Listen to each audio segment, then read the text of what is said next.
예수님,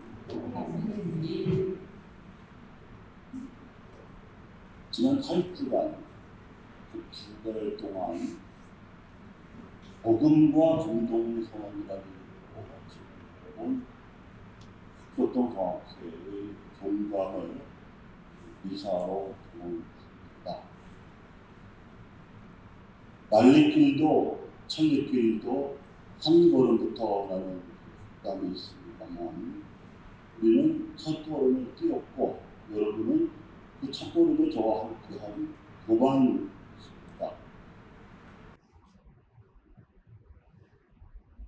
서울교구에서 지구와 본방청에서 처음으로 사회 사목을 진명 시범으로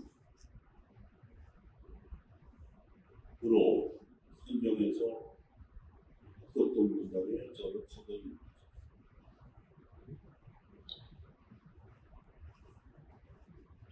지구대 본당 교우들에게도 또 성교구 전체 주보를 통해서도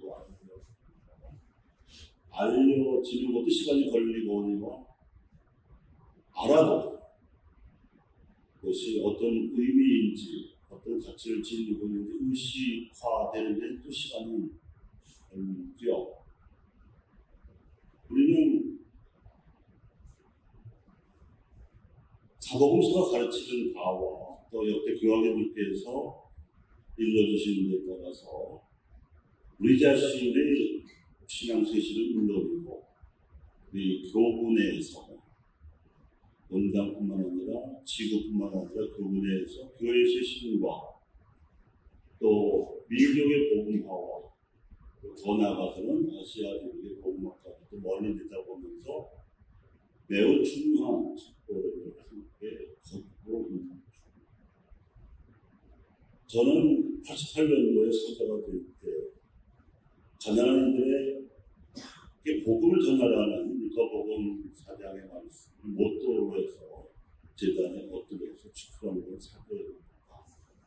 그리고 그 이후에 교구의 여러 발견에 따라서 많은 인들을 돌아다녔지만 제일 중점적으로 말하자면 제 사제 생활의 전성기를 보낸 민민사목과 정의평화 활동입니다. 지금도 그것이 밑거름이 되어서 복음서를 보는 눈을 익혔고 신자들에게 만나는 방법을 익힌 저입니다. 그래서 이 종강미사를 보면서 그 첫 걸음을 함께 해주신 여러분께 감사드리고 이끌어주신 하나님께도 감사드리면서 시작하고자 합니다.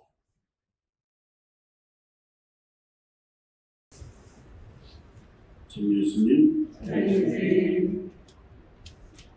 지금 여러분이 미사를 봉헌하고 있는 곳은 대성전에 비해서 작아서 수종전이라고 하는 분이지만 이름은 카나의 혼인잔치입니다. 보시다시피 벽에 그 이야기를 표현하는 벽화가 되어 있고 그리고 하이퍼올반이 설치되어 있어요. 이 프로젝터와 스크린까지 설치되어 있는 최첨단의 프로젝트들이 많아요. 서울교구 내 220개가 넘는 본당이 있는데 소성당에 있는 본당이 그렇게 많지 않고 또 소성당에 있는 중에서도 흑석동 본당에 하나의 혼인잔치 성당이 아름다운 성당이에요. 평화방송 TV에서 진행하는 메인 인사가 여기서 촬영합니다. 그리고 물론 혼배하는 신자들이 여기서 우리도 복음과 광학회관이나 시간을 강의실에서가 아니라 이것을 하면서 하나님께 복음하면서 죽는 거죠.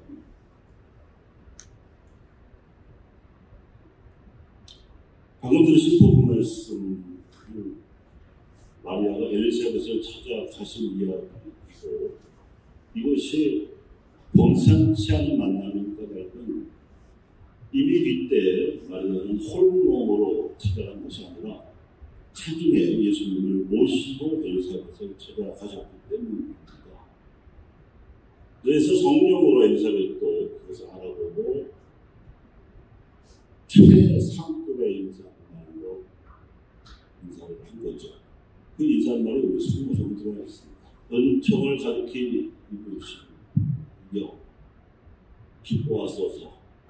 이 기뻐하소서가 이제 같이 들어가면 아베 마리아. 성악을 좀 한다는 가수들도 성악가들 한 번씩 다 그리고 작곡 좀 한다는 사람들은 다 자기가 작곡한 아베 마리아가 있어서 10수곡이 넘는 우리가 아베 마리아. 그래서 이 만남의 의미가 있으려면 주님을 모신 만남이어야 한다는 것이 오늘 말씀이죠. 그러면서 우리는 복음과 강학회라는 이름으로 8주를 공부해 왔습니다. 복음을 모르는 신자가 어디 있겠습니까? 복음서에 그분이 내 복음서라는 사실, 또 그 복음서의 구도가 매우 체계적이라는 사실에 대해서는 여전히 우리가 낯선 것도 사실입니다. 그래서 그것을 하나하나 배워왔지만 이건 어디까지나 앞으로 4년 동안 사복음서 하나하나 다룰 강좌의 오리엔테이션, 그래도 전체적인 아웃라인을 여러분에게 전달해 드리려고 저도 노력했고 여러분도 열심히 들어주셨습니다. 여러분께 나눠드린 주제는 부활의 은총과 이 은총 우리가 받을 수 있는 사계지은에 대해서 드렸습니다만 그 이후에 강좌를 준비하면서 더 떠오르는 생각들이 있어서 화면으로는 조금 더 많은 내용을 준비를 했습니다. 어떤 내용으로 맺은 말을 하든지 간에 가장 중요한 것은 네 복음서 마르코, 마테오, 루카, 요한 이 네 복음서가 기록해 놓은 이 복음서가 신구약 성경의 핵심이고, 그리고 성서는 예수님께서 오신 지 2000년이 되어 가도록 전 세계에서 가장 많이 읽히는 책뿐만 아니라 입교한 신자들에게는 인생의 나침판이 되는 진리가 담겨 있는 거룩한 책입니다. 거기에 핵심은 예수를 무엇이라 그런지 간에 우리로서는 하느님으로 알아보고 믿어야 한다는 데 있습니다. 즉 예수의 신성을 알고 증언하는 것입니다. 예수님께서는 하나님의 말씀으로서 사람이 되셨고 2000년 전에 짧은 생애를 살다 가셨을 뿐만 아니라 부활하셔서 우리와 함께 계신다는 것이 그리스도교 신앙의 핵심 메시지입니다. 그래서 말씀으로 오신 메시아를 맞아들이는 것이 예수의 신성을 증거하는 것이 뿐만 아니라 우리 신앙생활의 가장 중요한 과제이기도 합니다. 말씀은 영으로 오시지요. 이미 강시간에 누누이 말씀을 드렸습니다만 그리스 거대 사상가들이 예수님을 모른 채로 막연하게 규정했던 이원론적인 사고방식이 오늘날까지도 신앙을 올바로 이해하는데 걸림돌이 되고 있습니다. 그 중에 하나가 우리가 육체와 영혼을 가진 존재라는 잘못된 인간관이지요. 올바른 인간관은 인간은 몸과 마음과 혼으로 결합된 존재라는 것이고, 그 혼은 하나님에게서 오는 영을 받아야 비로소 온전한 생기 있는 영혼이 된다는 것입니다. 그 영이 말씀으로 오십니다. 말씀으로. 그래서 우리의 혼이 영이신 말씀을 받아들이려면 무엇이 필요한가가 관건이겠죠. 기본적으로는 하나님과 우리가 소통이 되어야 합니다. 그러자면 아는 것도 필요하고 믿는 것도 필요하지만 알아도 믿어도 소통이 되지 않으면 아무 소용이 없습니다.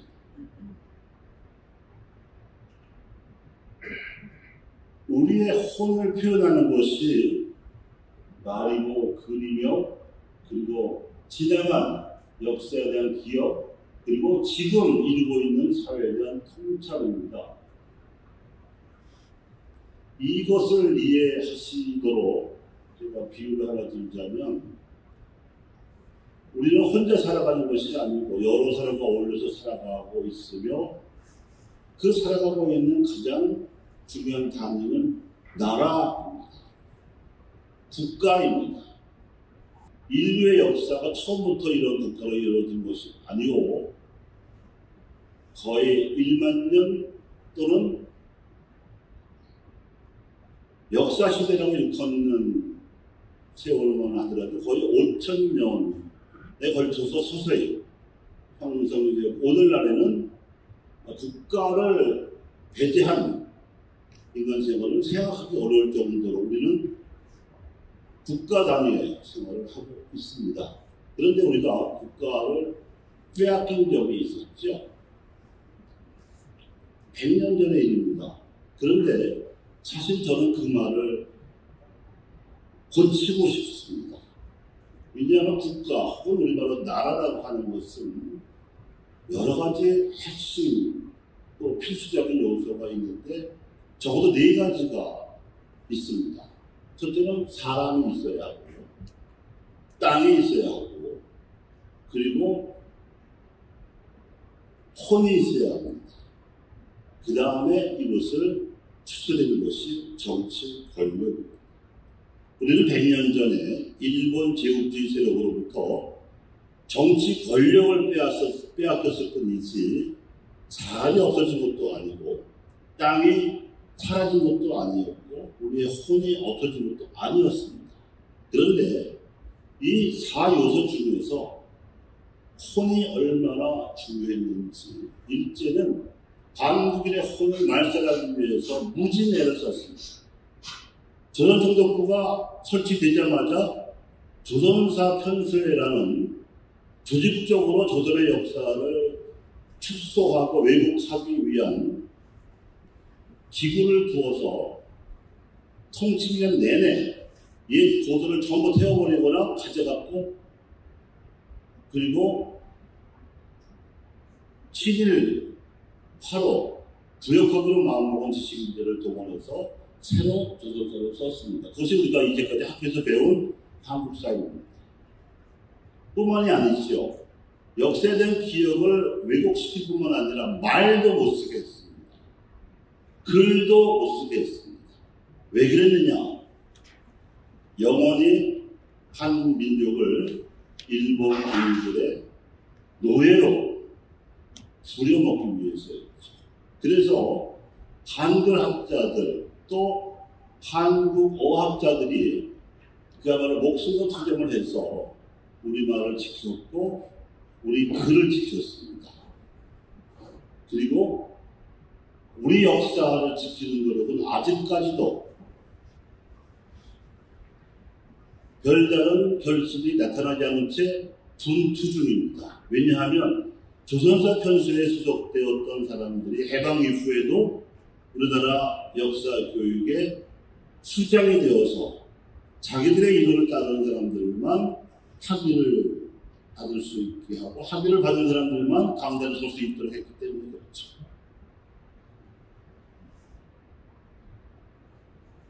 민족에게도 개인에게도 혼은 자기의 정체성입니다. 주체성입니다. 왜냐하면 그래야 하나님의 영을 찾을 수가 있어요.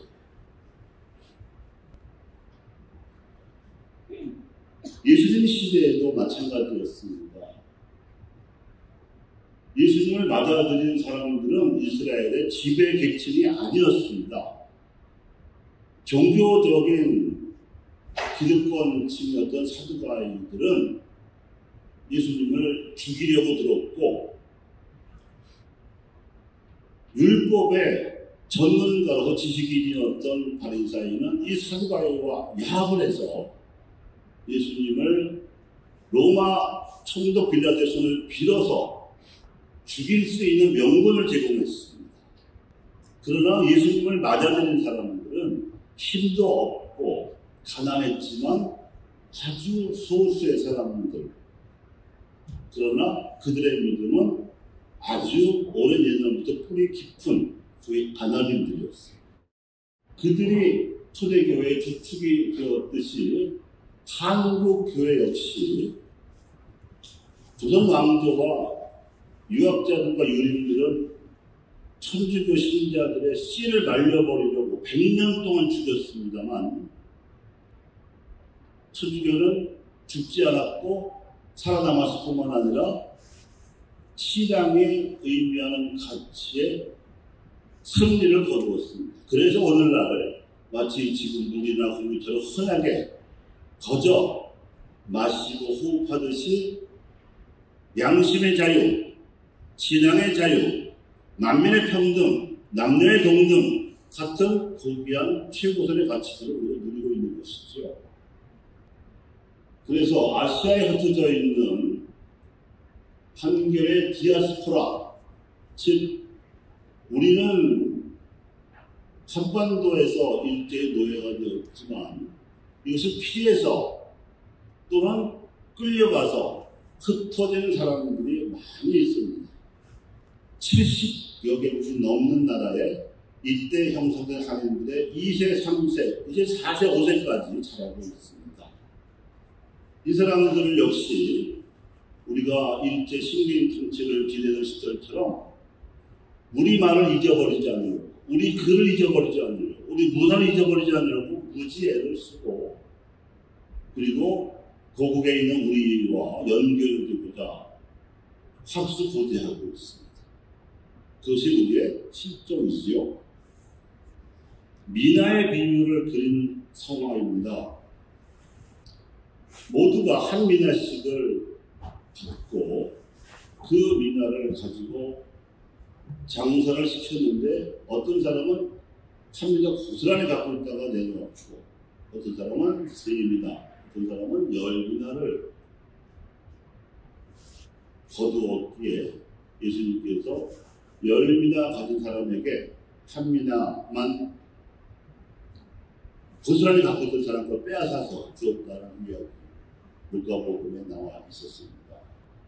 탤런트의 비유와 이 미나의 비유와 다른 점은, 많이 노력한 사람에게 상을 주는 메시지는 똑같지만, 미나의 비유에서는 칭찬만 하시는 거로 끝난 게 아니고 10미나를 거둔 사람에게 10고를 맡기시고 3미나를 거둔 사람에게 3고를 맡기셨다는 말씀으로 결론이 나죠.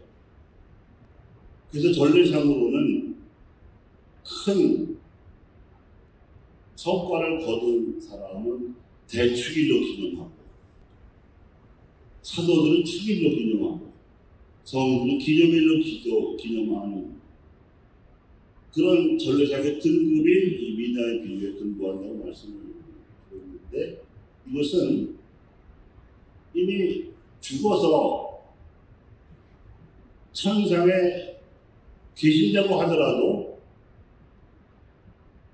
죽음이 끝이 아니고 단절되는 것이 아니기 때문에 성공을 이룩할 수 있음을 의미하는 것이기도 하고, 또 현세에 있는 우리들도 사실 천상과 지상의 성공은 이미 현세에서도 시작되는 것이기 때문에 여기서부터 성공의 진리를 알아야 한다는 것을 가르치는 것입니다.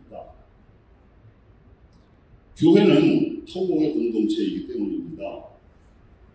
우리는 사도신경에서 모든 성인의 통복을 믿는다고 고백을 합니다. 통복의 진리는 교회만이 세상에 대해서 외칠 수 있는 신앙의 진리입니다. 워낙 해석어가 진행이 되어서 신자들도 그 영향을 많이 받고 있는 것 같습니다. 그래서 사람이 죽으면 끝이라고 생각을 하고 병자성사나 장례미사도 그 이후를 기대하지 않은 듯이 대하는 경향이 다분히 있지만 믿음의 진리는 죽음도 우리를 가라놓지 못한다는 사랑의 선포에 있습니다. 그래서 죽은 사람들이 이 세상에 남아있는 사람들은 단절되는 게 아니고 영으로 전부라는 기도 행위를 통해서 통곡을 이룬다는 것이 가톨릭 교회의 깊은 확신입니다. 지성 대신 성녀들에게만 해당되는 이야기가 아니고 우리와 사랑을 나누었던 조상, 부모, 형제, 지인들 모두가 다 해당되는 이야기입니다. 그리고 그런 수직적인 통곡이 있는 것이 아니고 이미 이 수직적인 통곡을 지금 여기서부터 준비하는 수평적인 통곡이 있습니다. 수직적인 통곡은 전례에서 말씀과 성사가 이루어지고요. 수평적인 통곡은 이 말씀과 성사에서 받은 기운을 바탕으로 해서 우리의 생활과 활동에서 이루어지는 사도직에서 열매를 맺게 됩니다. 요한복음 서문 1장 14절의 표현에 따라서 은총과 진리를 보는 일이 전례에서 이루어진 수적인 통곡이고 이를 드러내는 것은 수평적인 통곡에서 맡은 몫입니다. 이미 여러분들이 주일이나 평일미사 참여를 통해서 미사의 흐름을 잘 알고 계시듯이 전례는 말씀과 성사로 이루어집니다.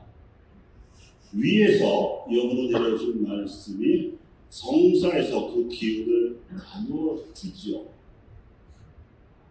이 영적인 흐름과 구조를 이해하지 못하면 미사의 말은 정말로 낯설고 이해할 수 없는 연극처럼 보일 수 있습니다.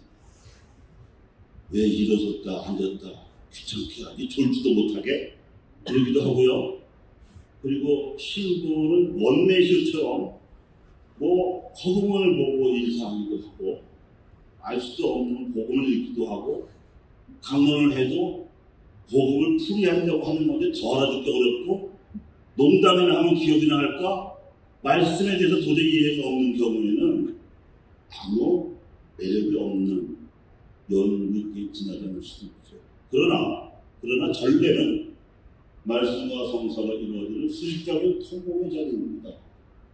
이 세상 어떤 것으로도 대체 불가한 예수님이 남겨주신 유산이에요. 그런데 소나비처럼 내리는 하나님의 은총이라고 하더라도 우리가 어느 크기의 그릇을 준비하느냐에 따라서 당기는 물의 양이 달라지고 그 그릇이 없어서 손바닥으로 받으면 조금밖에 못 받겠죠. 그것도 손가락 벌리면 다 새나고. 그래서 양만 달라지는 게 아니고 정성에 따라서도 말씀에서 내려오는 영, 또 성사에서 나눠지는 그 기운을 받는 게 다 다릅니다. 사람마다 다르고 같은 사람이라고 하더라도 미사마다 다르죠. 통곡의 신비를 사는 것이 그래서 중요합니다. 그래서 가톨릭 교회에서는 신자들이 신구약 성서 안에 담긴 말씀을 전체적으로 편식함이 없이 이해할 수 있도록 평일 미사는 짝수회와 홀수회로 나누어서 성경을 배치했고 주일 미사는 가해, 나해, 다해로 나누어서 3년을 들으면 전체적으로 말씀의 흐름을 이해할 준비할 수 있도록 배정했습니다. 그런데 평일미션까지 감안하면 6년인 거죠. 6년에 한 번씩 같은 독서 모금이 들어갑니다. 그래서 제가 10여 년 전에 처음으로 22년 만에 본당식을 나가면서 결심을 한 가지 했습니다. 그때 제가 이제 50대 초반이었는데, 제가 뭐 당장 오늘 내일 모레 뭐 죽을 나이는 아니었지만, 젊은 시절에 저는 다른 많은 젊은이들처럼 궁금한 게 많았어요. 책을 봐도 잘 나오지 않는 게 너무 많아서, 그래서 신학교를 갔고, 신학교에서 배워서 많이 깨달음을 얻긴 했지만 그래도 채워지지 않는 게 많아서 신고돼서 책을 넣지 않았습니다. 50이 좀 넘어가니까 이게 보이는 거예요. 예수님이 보이고 교회가 보이고, 이거를 남기고 싶었습니다. 그래서 카페를 만들었습니다. 그 카페는 매일의 강론뿐만 아니라 마르코 복음서에서, 제가 여러분에게 강좌에서 말씀드린 내용이 다 각 복음서를 공부하고 소화하고 묵상하는 그 열매를 전달해 드리는 것이죠. 그래서 그 다음에 가면 이제 카페를 무료로 만들 수 있다고 해서 만들었어요. 그게 가톨릭 사회주의 연구소라는 카페입니다. 사회주의에 대한 관심이 앞섰기 때문에 사회주의 공부도 많이 했고 강의도 많이 했습니다. 서울교구에 처음으로 1995년에 사회주의 학교를 개설하기도 했습니다. 그런데 하면 할수록 부닥치는 벽은 신자들에게 사회주의는 너무 낯설다 하는 것이었어요. 그럼 어떻게 하면 됩니까? 복음 안에서 사회주의의 근거를 찾자. 복음적으로 사회주의를 해석하자 하는 것이 결론이었고, 그래서 이 가톨릭 사회주의 연구소라는 타이틀을 내걸었지만 주된 내용은 말씀이었어요. 매일의 독서와 복음 말씀 안에서 사회교리적인 근거를 찾아내고 풀이하고 나누는, 그래서 카페를 만들었는데, 왜 이게 협동조합이냐면, 이것을 제가 묵상하는 것은 어렵지 않은데 우선 나누려면 출판을 해야 되고, 또 이런 류의 책은 안 팔리는 게 다반사라서 판매 수익금으로 다음 저서를 준비할 수가 없습니다. 그건 뭐 너무 분명한 거라서 협동조합을 만들어가지고 이 뜻에 찬동하는 이들이 내준 출제문으로 출판을 하고, 그분들에게는 무료로 보내드리고, 그리고 그분들 내주신 걸로 다음 책을 준비하는 식으로 10년을 버텼습니다. 그리고 최근에는 유튜브가 또 대세라고 하는 바람에 책만 가지고 안 된다더라. 그래서 가톨릭 TV라는 채널 이름으로 매일 강론을 올리고 있고, 이 복음과 공동성 강좌도 그 채널에 올리고 있습니다. 이런 거를 하는 뜻은, 저 나름대로는 저 혼자 알고 가기 아까워서 남기고 싶은 생각입니다. 신자들에게 남겨야겠다 하는 것이죠. 그 지향은 말씀을 나누고 실천하고 연대함으로써 생활화, 영을 살리로부터 말씀을 통해서 일상적으로 소통하기를 생활화하시라는 뜻입니다. 그리고 이제 수평적인 토목의 자료는 말씀과 성사에서 받은 기운으로 세상에 나가서 우리의 삶과 활동으로 증거하는 서로짐이죠. 은총과 진리가 지닌 영광을 드러내는 일입니다. 그런데 우리 앞에 우리 사회를 복음화하기 위한 교회 세신도 필요하고, 또 우리는 지난 70년 동안 갈라진 국력 동포 또 만나야 민족 수본도 있습니다. 그리고 한국의 디아스포라들, 한인들과도 만나야 되고, 그들도 자유롭게 고국을 방문하고 교류하고 이런 일상적인 활동이 자유롭게 이루어지는 날이 오도록 해야 할 것이고, 또 무엇보다도 아시아에서 유일한 모범적인 또 예외적인 사례로 꼽히고 있는 한국교회에게 주어진 몫은 아직도 말씀을 못 듣고 있는 아시아의 가난한 이들에게 말씀을 전하는 일입니다. 그런데 여기에서 사도 바울의 선교 전략이 굉장히 유용한 모델이 됩니다. 사도 바울 역시 가톨릭 교회 2000년 역사상 가장 뛰어난 선교사로 이끌어지고 있지만, 시작은 12사도에 끼지도 못한 비주류였습니다. 왜냐하면 그는 바리새인이었고 박해자였기 때문이죠. 그런데 그 열성적인 바리새인으로서 박해하겠다고 설치는 바울을 돌려 세우신 예수님이셨어요. 벼락을 맞았거든요. 그래서 다마스쿠스로 가던 길에서 일어난 그 놀라운 사건을 겪고 크게 회심한 바울은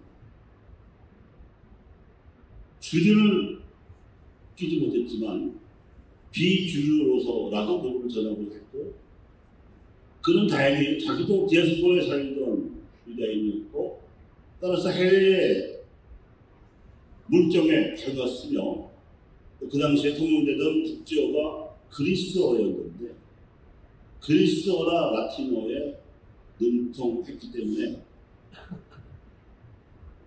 12 사도들이 할례받은 유다인들에게 선교하고자 하는 것을 보고 자기는 할례받지 않은 유다인들에게 선교하겠다고 이방인의 사도로 초청했습니다. 그러면서도 고린토인들에게 보낸 편지 1장에 보면 유력한 로마인이나 교양 있는 그리스인 같은 이방인이 아니라 그들 사회 안에서도 소외된, 가문도 내재력도 없고 가진 것도 별로 없는 가난한 이방인들에게 복음을 전하고자 애를 썼습니다. 왜냐하면 뒤늦게 알게 된 예수님이 그렇게 하셨기 때문에 예수님을 본받고 싶었던 것이죠. 그랬던 그가 선교여행을 1차, 2차, 3차 20여 년에 걸쳐서 3차를 하는데, 항상 순서는 유다인들이 안식일날마다 모이는 회당부터 찾아가는 일이었습니다.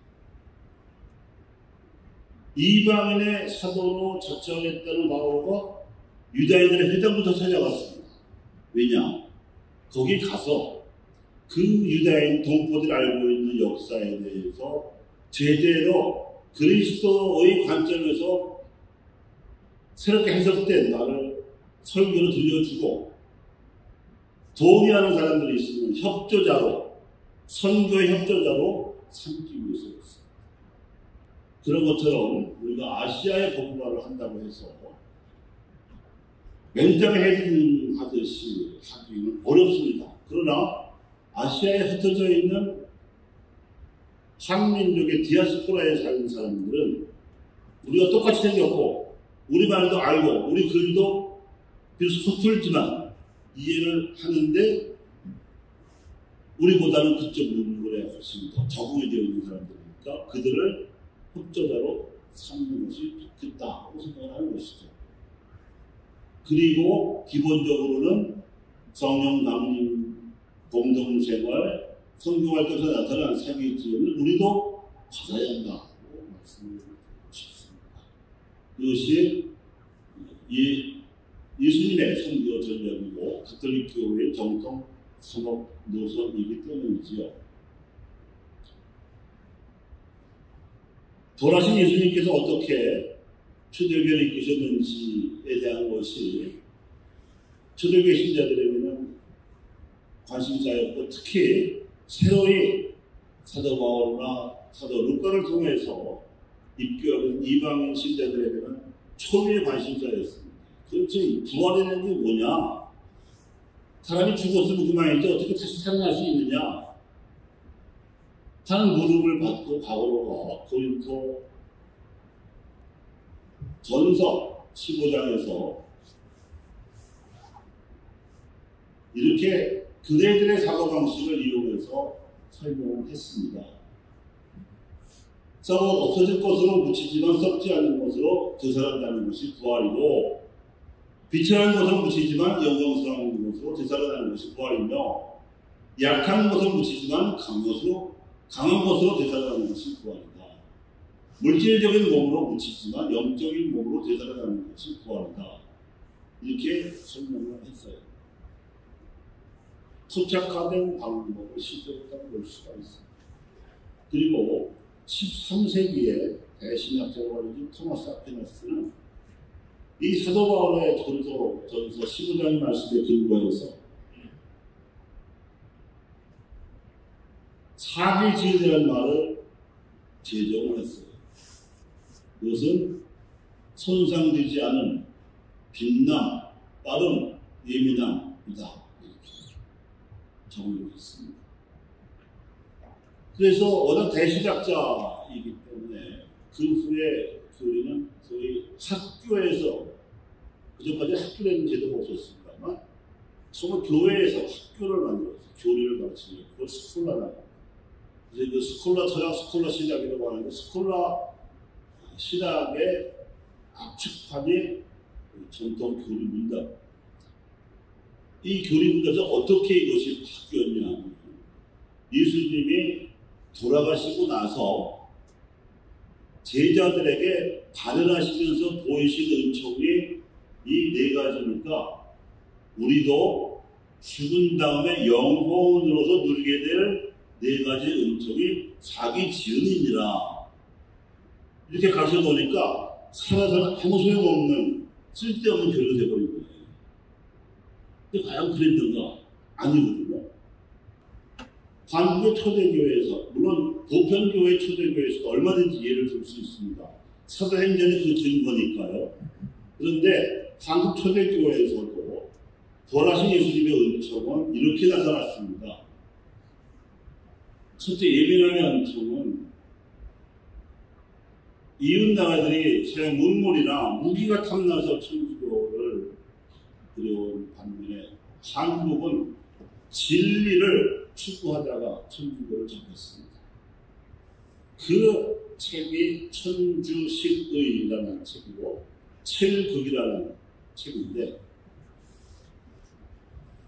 이 책을 이벽이 접하기까지 거의 150년에서 200년 사이의 시차의 시대를 불구하고 그 앞서 읽은 숱한 조선의 성민들은 그 책을 통해서 신기하다고 느끼거나 회개망측하다고 배척한 반면에 오직 이병만 그 안에서 진리를 깨달았고, 그리고 자기 혼자의 깨달음으로 그치지 않고 동료들을 모아서 소위 강학회라는 이름으로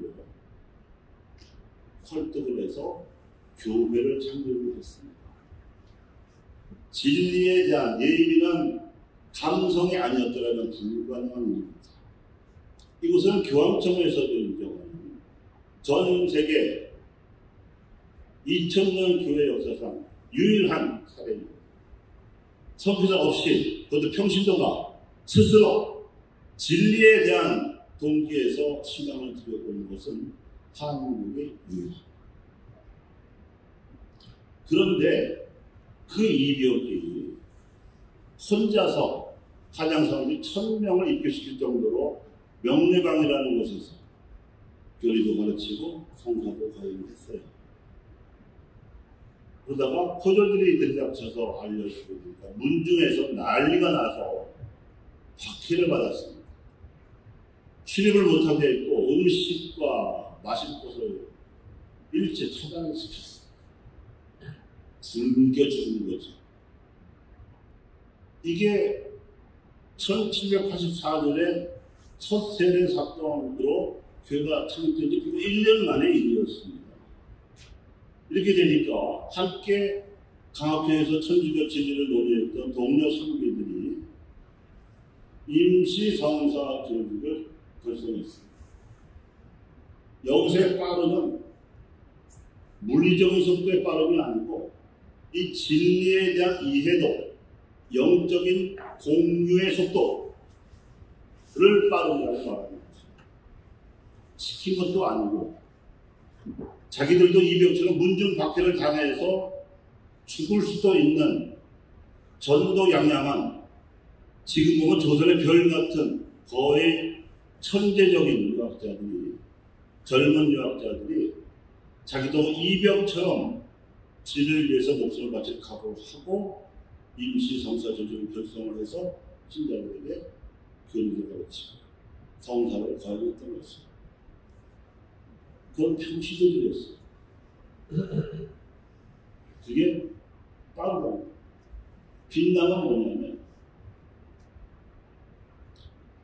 저러다가 1801년 정조가 죽고 순조가 즉위하면서 소위 왕의 외척들이 정치를 하는 그 외척 정치의 시대, 좋은 말로 해서 외척 정치고, 현실적으로 말하면 나라 정치를 말아먹는 구글이 쇠퇴하는 그런 시기가 시작된 것이 1801년입니다. 이때 신유박해라는 큰 박해가 일어나서 지도부가 전부 치명당하거나 유배당하거나 해서 와해됐어요. 그런데 지도부가 없는데, 그리고 지도부가 죽기 전에 박해가 닥치면, 그리고 세상을 떠나면 어떻게 해라 하는 지령이 있었던 것도 아닌데,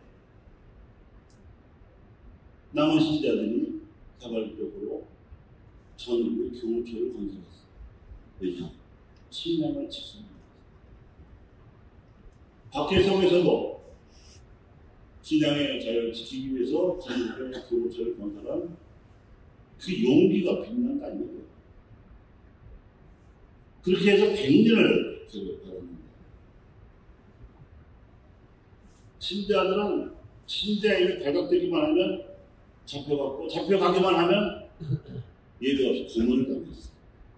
고문을 겪으면 19은 배교했어요. 그런데 그 배교자들이 전부 신앙을 버린 것이 아니고 고문에 못 이겨서 육체의 한계에 부딪혀서 배교하는 사람들이 세반이 없기 때문에 그들을 입술 배교자라고 해요. 그리고 치명자들의 후손들이 또 있습니다. 그들이 순교자들을 기억하고 현양하고자 노력을 어마어마하게 했습니다. 이 사기 지연을 하나하나 다시 살펴보자면, 창립 주역은 이벽 선자 요한입니다. 천주시리를 보고 이벽이 성교 요직을 세웠는데, 천주시리는 예비자 교리서 수준의 교리서, 물론 그것도 이태리 신부가 한자와 한문을 20여 년 동안 배우고 융합도 배워서 한문을 쓴 거니까 대단한 것입니다. 근데 그것이 이벽에게는 이미 5대조부터 천주학 책을 자유자재로 보고 자란 처지였습니다. 그래서 성교요지에 보면 기본적인 예비자 교리서 수준이 아니고 신구약 성경을 통달했어요. 시편처럼 한시도 적었어요. 단순히. 이거는 정말 놀라운 기적 같은 일이 아니었습니다. 이벽의 사후에 결성된 임시성사조직의 멤버들이 10명입니다. 그런데 이벽에게서 일어난 예민함의 기적, 예민함의 은총 못지않은 빠름의 은총이 여러 가지가 있습니다. 상세히 설명드리면,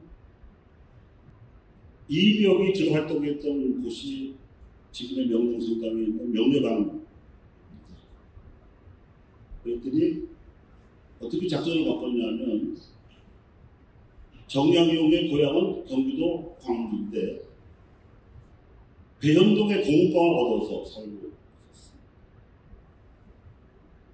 이승우는 고향이 인천인데 명륜동에 공방이 있었습니다. 이 두 곳을 다음 활동의 본거지로 활용하면서 약사, 그러니까 의원들을 김범호의 동료들을 또 소속을 해가지고 항상 약방 근처에다가 공방을 차리고 약방을 통해서 들어가는 거예요. 은밀하게 그 사모만 경계명을 피해서 신자들을 1985년부터 1989년까지 5년 동안에 4,000명으로 늘렸어요. 영세 이후 한 명이라도 전교하시는 분, 감사합니다. 10명이 4,000명. 뿐만 아니라 이 벽은 주로 양반 선비들을 대상으로 했는데 이 10명의 임시 성사 조직의 평소 지도자들은 앞날을 대비하려고 했던 건지 전국적으로 대상을 넓혔어요. 그리고 양반뿐만이 아니라 중인, 상민, 천민, 부자자들까지, 특히 부녀자들은 남녀 유별이 심하던 시대니까 그 선비들의 부인들이 성교요지나 또 아예 처음부터 한글옷은 주교지를 가지고 부녀자들을 가르쳐가지고 입고 시켰어요. 그렇기 때문에 신주박해가 일어나고 나서 지도부가 와야 될 때 복음이 저절로 전국적으로 퍼질 수가 있었어요. 그리고 교조도 전국적으로 알아서 균형 배치가 될 수가 있었어요. 그야말로 성령의 이끄심이라고밖에 볼 수 없는 일이 되고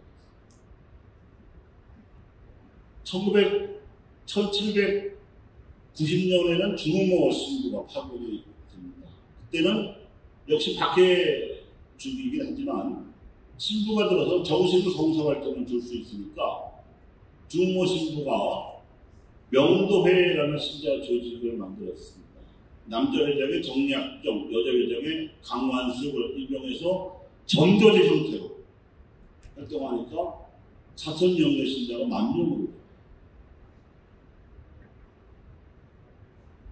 그 10,000명의 신자들이 신주박해를 거치면서 지도부는 전부 와야 했지만 전국의 교우청으로 분산이 되어서 100년의 박해를 견뎌낼 수 있었고 이것은 다민족 역사가 반만년이라고 하지만 반만년 역사가 처음입니다.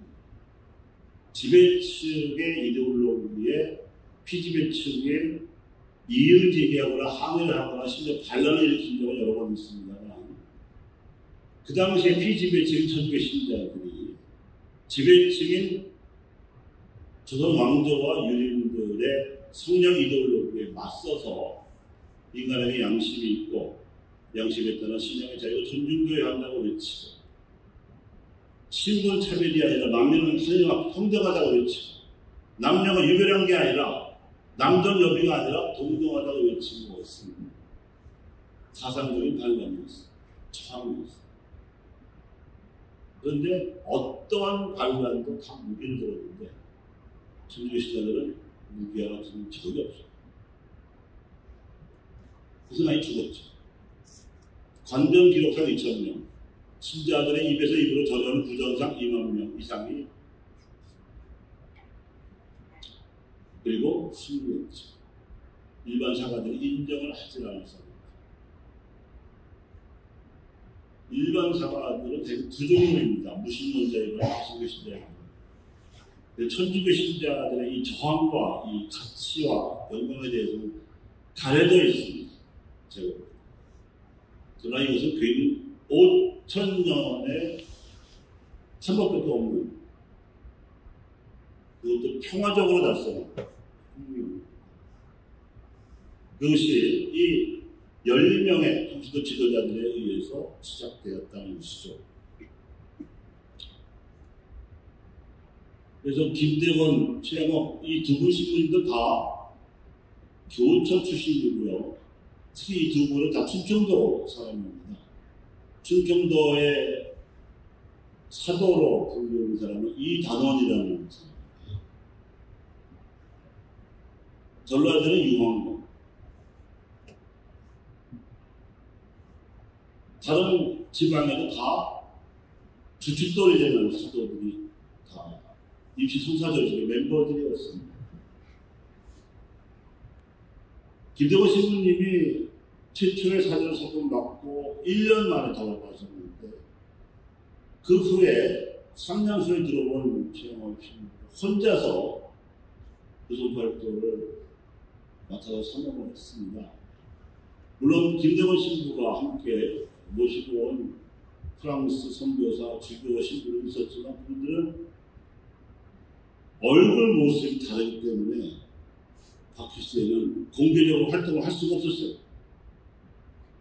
겨우 활동을 한다면 한양 아니나 한양 근처 경기도 정도, 그것도 상주처럼 복장을 하고 삿갓으로 얼굴 가리고 다닐 정도였기 때문에 활동할 수 있는 사람은 최영업 신부밖에 없었어요.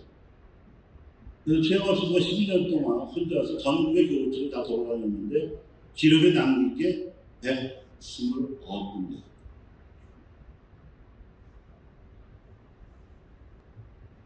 그들 중에 지명하신 분들이 순교하셨고 성이 되셨죠. 네 번째 사기 친구의 이름은 손상되지 않는 100년 동안 사람을 죽였고 믿는 사람이 더 늘어나거든요. 늘어날 뿐만 아니라 그 입술 배우자 최혜도 같은 사람 차별을 썼어. 근데 그 차별을 쓴 수준이 놀랍습니다. 아무런 참고 자료도 없고 유배지에서 기억에만 어디나 쓴 건데 친구의 내용이 많이 들어가 있고 10계명에 대해서 하나하나 자기 삼촌도 치명했고 자기 조카 딸까지도 치명했는데 내가 모진내를 견디지 못하고 배교했다고 자책을 하면서 쓴 책입니다. 박해받았던 지역교회는 우리만은 아닙니다. 이런 차별력이 있는 교회는 아무것도 없습니다. 그리고 은화라는 군난 소설인데 천주 신자들은 박해를 군난이라고 불렀어요. 이 윤의병 친구입니다. 치명자의 후손인데 자기 선조들이 바로 집게 선조들이 겪은 그 박해 시대의 그 숨막히는 추리소설보다 더한 그런 드라마를 썼어요. 소설로. 일제시대의 경영잡지에 12년 동안 연재했는데 인기리에 인기였다고 하죠. 그래서 그 윤희병 신부님이 해방 후에 해주 쪽으로 판별을 받고 고정식 가시다가 공산당한테 납품이 돼서 돌아가셨는데 그 윤 신부님이 신학교에 보낸 그 아들 신부가 해방 후에 자비를 들여서 재판을 낸 게 있습니다. 그래서 이런 이제 노력의 결과로 주교단에서도 순교자 사모를 매 9월마다 개정을 했죠. 왜냐하면 9월에 치명하신 분이 제일 많거든요. 그래서 제일 많은 분들이 치명한 날이 20일이라서 그날이 순교자 대축이 된 거고, 순교자 성원이 제정되어 있는 지역교회는 전 세계적으로 한국 교회밖에 없습니다. 이런 것들이 이제 우리도 성사적인 열성을 가지도록 재촉을 하는 거지요. 그들이 말을 하진 않았지만 요즘에 신앙용어로 하면 자유와 평등과 정의와 평화를 갈구했던 것인데, 사실 이런 것이 중요하긴 하지만 이런 것만 가지고 세상이 천국이 되지는 않죠. 이런 바탕 위에 사랑이 있어야 세상이 천국이 됩니다. 그것이 우리가 하나님을 형성한다는 것의 이름이에요. 그리고 이 사랑은 개인적이거나 남녀가 아니거나 부모 자식 간의 사랑만이 아니라 사회적인 사랑을 실천함으로써 공동성을 수호해서 힘없는 사람, 무식한 사람, 장애를 가진 사람, 아무튼 뭔가 불편한 사람들도 행복하게 살 수 있는 세상을 만들어야 그것이 천국입니다.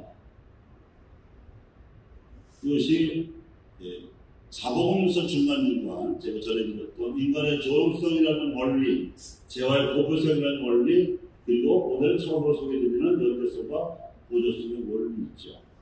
연대성은 말 그대로 연대하는 것인데 특히 사회적 약자들과 연대해야 된다는 원리고, 보조성은 공동성에 대한 책임은 누구나 다 져야 되는데 정부에게 가장 큰 책임이 있지만 정부에 비해서 비록 보조적으로 보일지 모르지만 가난한 사람들 또는 일반 서민들도 공동선에 대해서 책임을 다할 수 있도록 존중해야 된다. 오히려 기회를 줘야 된다고 하는 것이 보조성의 원리입니다.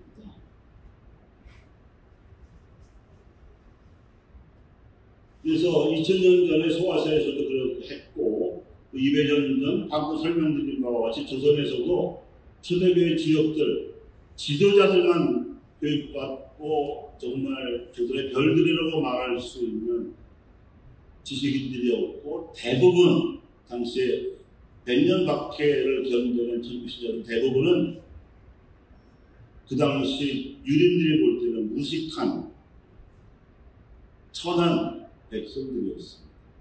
보통 사람들이었죠. 그들이 교회를 지켜낸 겁니다. 무엇으로? 아나리의 문화로, 성사적 열성으로. 그래서 오늘날에도 21세기 한국에서도 이런 믿음, 이런 열성이 필요하다는 뜻에서 한국판 아나빌이라고 제가 요구를 썼습니다.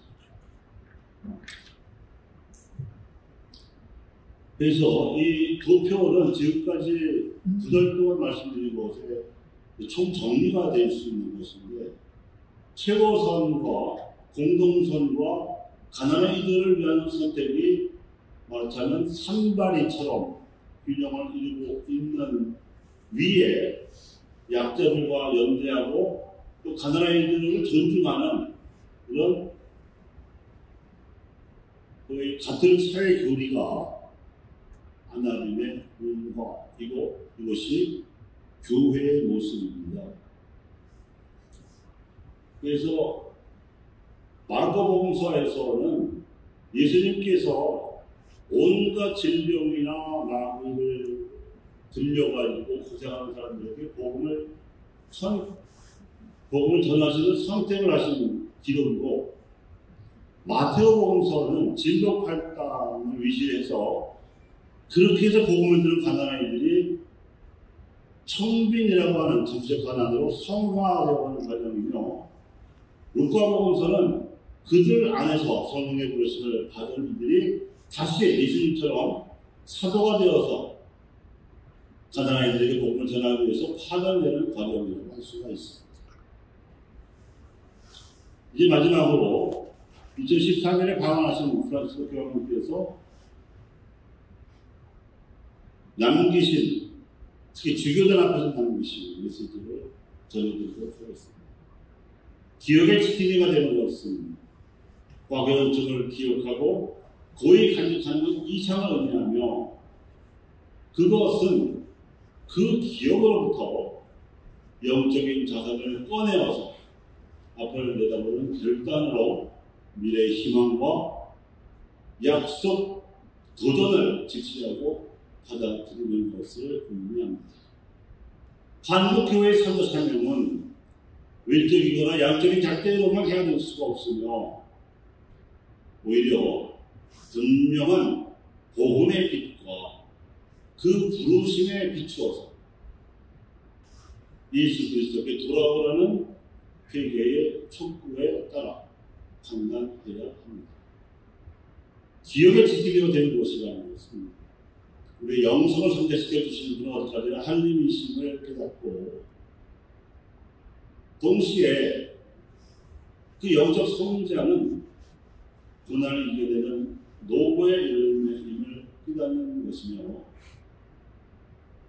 순교자들과 지난 세대에 대한 기억이라고 하는 것은 지금 우리의 현실을 개선시키는 데 도움이 되어야지 우리가 이겼다는 승리감만 가지고 있어서는 안 됩니다. 하나님의 부르심을 듣지 않고 과거만 바라보면 길을 나아가는데 아무런 도움이 되지 못합니다. 우리가 영성의 진전을 가로막을 수도 있습니다. 사랑하는 형제 주비 여러분은 기억을 지키려 되는 것을 넘어서 희망의 지킴과 되는 모습을 갖고 있습니다. 예수 그리스도 안에서 드러난 하나님의 은총과 자비와 희망으로 순교자들을 복음화시킨 희망을 지키는 지킴이가 되어야 합니다.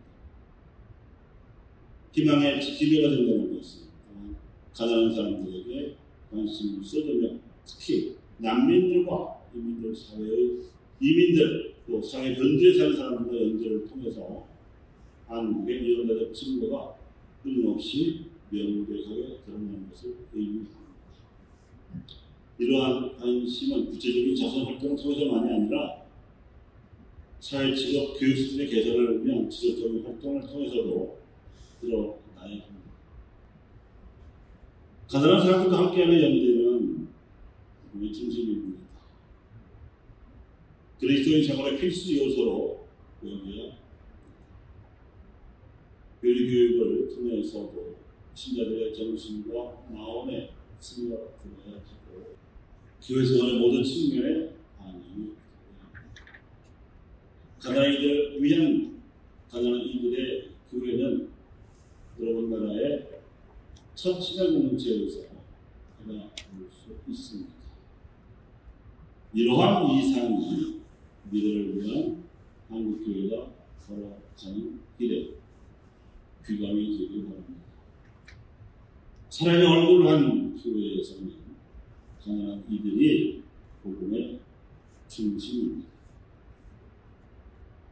교회 안에서 가난한 사람들이 배제당하면 신자 공동체가 중산층의 공동체로 변질이 됩니다. 그렇게 되면 가난한 자들이 창피하게 느끼는 상황이 되어서 번영하는 교회가 될 수는 있어도 가난한 이들을 위한 가난한 교회가 발을 붙일 수는 없게 됩니다. 사랑하는 형제 주교 여러분, 예언자적인 복음의 증거는 한국교회의 특별한 도전들을 제시합니다.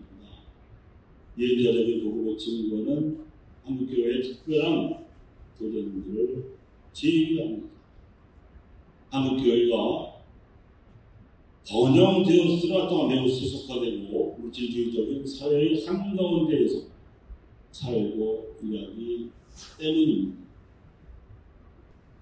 이러한 상황에서 사목자들은 기업사회에서 비롯된 능률적인 운영이나 기획이나 조직의 모델들을 받아들일 뿐 아니라 성공과 권력이라는 세속적 기준을 따르는 생활 양식과 사고 방식까지도 복음서에서 예수님께서 가르치신 기준보다 우선해서 취하려 하는 유혹을 받습니다. 십자가가 이 세상의 지혜를 판단할 수 있는 힘을 잃어 헛되게 된다면 우리는 불행할 것입니다. 여러분과 여러분의 현대사회들에게 권고합니다. 그러한 온갖 유혹을 물리치십시오. 성령을 지시시키고 회개를 무수한 일로 대체하고 마침내 모든 선교의 열정을 소멸시켜버리는 그런 정신적, 성목적 세속성에서 하늘의 우리를 구원해 주시는 겁니다. 살아가는 형제, 주교 여러분, 기업과 희망의 지킴이가 되어야 여러분의 삶에 가장 이러한 묵상으로 그런 한국 신자들의 일치와 성격과 열정을 증진하려고 노력하시는 여러분에게 용기를 북돋아 드리기도 합니다. 기업과 희망은 우리에게 영광을 주고 미래를 향해 이끌어 갑니다. 제 기도 안에서 여러분을 모두 기억하고 있습니다. 언제나 하느님 은총의 힘에 의지하십시오. 그리고 성실하신 인심으로 여러분의 힘을 북돋으시고 여러분을 앞에서 지켜주실 것입니다. 순교자들이 씨앗을 뿌리고 가톨릭 신자들이 대대로 물을 주어서 이 나라와 세상의 미래를 위한 약속으로 여러분에게 전해진 신앙이 교회 어머니이신 마리아의 기도로 이 땅에서 활짝 피어나기를 빕니다. 여러분에게 그리고 여러분의 성업과 보호에 맡겨진 모든 이들에게 마음을 다하여 교회와 감동을 드립니다. 여러분에게 청합니다. 저를 위해서도 기도해 주십시오. 여러분의 힘을 북돋아 주시고 여러분을 악에서 지켜주실 겁니다.